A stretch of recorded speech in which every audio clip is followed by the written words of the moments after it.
Hello my friends and welcome back. Thank you very much for being with me again today. Well, Trump is on the offensive, and when is he not? And this time he has something to do with the Republican minority leader, Senate minority leader, Mitch McConnell, who is a weasel to start with. And Donald Trump, I think he thinks that he's got enough power now in the Senate, and he supported enough candidates in order to take over the party altogether. And he calls for the Republican Party to, not to oust, because you can't get him out of the office, but at least to remove him from the position of leader of the Republican Party in the Senate, or the Senate minority leader. This article comes from The Hill. Now, I have to make a little disclaimer here. This article is not for children because Donald Trump is going to use certain attacks ad hominem, and not only at McConnell, but at his wife as well. So, Trump. All right, this is from August 24, 2022, and this is the title. Trump calls for McConnell to be ousted as GOP leader immediately. Former President Trump on Wednesday called on Republicans to boot Senator Mitch McConnell from Kentucky, a Republican, from his post as Senate minority leader, accusing the senator of being a pawn for the Democrats. Yes, I agree with that. In a statement, Trump cited a Wednesday story from The Federalist about McConnell and his wife Elaine Chao alleged ties to China, in calling for the senator's oust from his longtime leadership post. Regarding this thing with his wife Chao, when it was right after the 1989, the revolution, or whatever you want to call it, a Romanian delegation came to Washington, D.C. and spoke with some senators and tried to build a lobby, to lobby for Romanians, NATO membership and so on.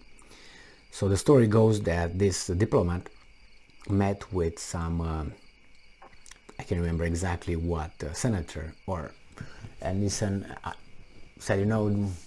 explain the Romanian situation and whatever they want and what can they do to have the senators vote and support Romania's bid for NATO membership. And he said that he was told, well, maybe you should start marrying Romanian women with senators and House representatives, and then maybe you will access the NATO membership sooner. So he told him that a lot of people here in the Senate, not only they have certain kind of wives, and those wives are just as they are. So when Trump talks about Chao, that I'm not implying, I'm just saying, I'm just making a parallel here. Parallels, they never, but they can overlap. That's the point with a parallel. So it's here, the point was, have Romanian women marry American senators or influential politicians, and then you will have a Romanian lobby in Washington, D.C. The same story, I heard it right after 1989 when it was Tom Lantos. He was a senator in U.S. Senate, and he was of Hungarian origin.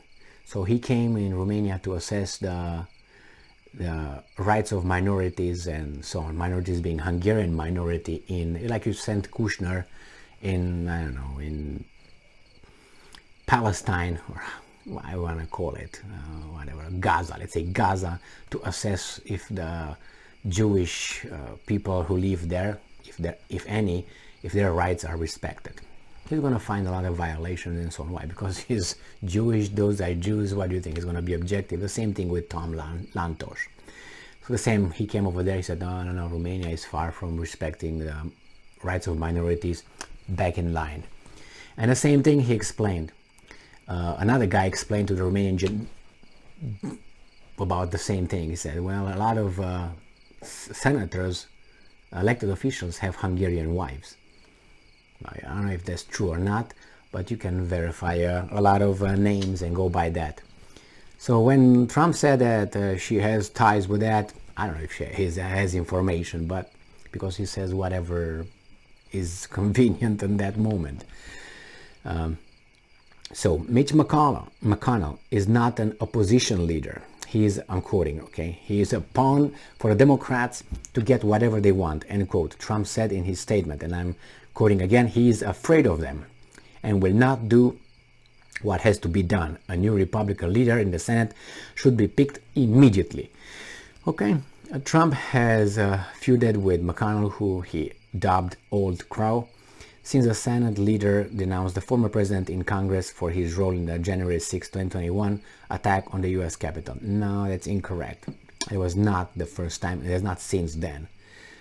The entire presidency of Donald Trump, this guy put roadblocks, starting with a wall. I'm very familiar with that because I follow that thing. And he opposed, he didn't get the majority, he didn't do it. Nope, this is guilty of many roadblocks that he put in front of Trump to have his agenda fulfilled. So yes, it's not from the January 6th, that's a lie.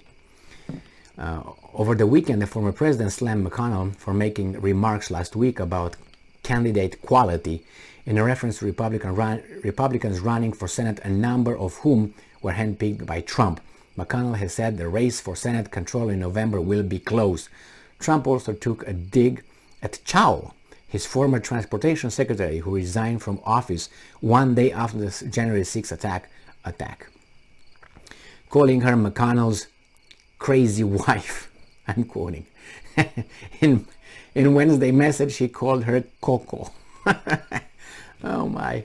Last year, Trump also called Republicans to select a new Senate leader to boost the party's chance of retaking Congress in 2022. And I'm quoting, I think we're going to do very well, Trump said at the time. We need good leadership. Mitch McConnell has not done a great job. I think they should change Mitch McConnell. In Wednesday's statement, Trump accused McConnell giving radical left the trillions and trillions of dollars that they constantly demand, and faulted him for failing to stop passage of the landmark tax, climate and healthcare law known as the Inflation Reduction Act. In fact, Democrats have been, okay, I'm not going to read it, this is the propaganda area, but so what do you think? Crazy wife. Well, I can't remember the one with the wall. I really remember that because that angered me.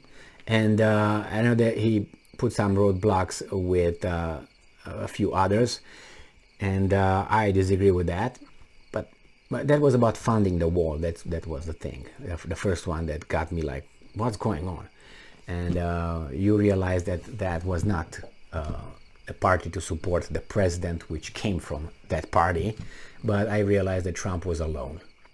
Trump was alone, and in the Senate or in the House, he had like 2 or 3. That's all, and the rest were just swamp. And then another thing is when Trump picked his cabinet, he said no swamp, but he had to. I'm going to make another video on this theory of mine or observation on how Trump played and brought all kind of people that he didn't really want over there, but he just played them over there to fail. Like for instance, you have Barr, and then you have Bolton. Why did he ever get these guys over there? And he got the first one, Pregus or whatever his name, kicked him out, was chief of staff. Many people that really were from the swamp and from the old guard of party and rhinos, or whatever you want to call them. And he's just he had to surround himself at the beginning, and then he changed everybody, brought others, so he can't be really, I want to talk about this in a different video, as I said, cannot be faulted for this and that. Gonna be him, so they had to be out, and then say, see, I tried all these guys, now my people. But he lost the election, so he didn't have time to pick his people. I mean, he got Jared Kushner and anyway. So Mitch McConnell, ho ho ho, he must go, right? Or whatever. Ho Chi Minh. All right, thank you very much for being with me again today. Stay strong, stay smart, look for the truth, and be just.